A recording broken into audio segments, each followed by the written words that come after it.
Hi hello ఏంటా ఏనుగు పక్కన ఎలుక పిల్లలా పడుకుంది అని చూస్తున్నారా? అది మా చిట్టి తల్లి సెకండ్ మంత్ అప్పుడండి.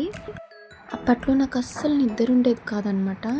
ఎప్పుడు పడుకున్నాను అనమాట ఈవినింగ్. మా చింతలు కూడా ఎప్పుడు పడుకుందంట. ఇంకా సైలెంట్గా మా మమ్మీ మా చెల్లి వీడియో తీసి లేచాక చూపిస్తున్నారనమాట. చూడు అమ్మ కూతురు మీరు ఎలా పడుకున్నారో అని. అప్పుడే అది చెయ్యి వేసుకొని ఎంత క్యూట్గా పడుకుందో నాకైతే చాలా ఎన్నిసార్లు చూసుకున్నాను ఆ వీడియో అయితే.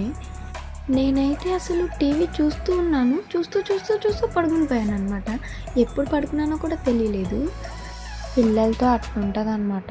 మనకు అసలే నిద్ర పిచ్చి, ఎప్పుడు నిద్రపోతూనే ఉండేదాన్ని ఇంతకుముందు. బిఫోర్ బేబీ రాత్రి పగలు తేడా లేకుండా పడుకునేదాన్ని. ఆఫ్టర్ బేబీ అసలు రాత్రి పగలు తేడా తెలియకుండానే లేచి ఉంటున్నాను అనమాట. అసలు ఎప్పుడు పడుకున్నానో ఎప్పుడు తెల్లారుతుందో ఏమీ తెలియట్లేదు.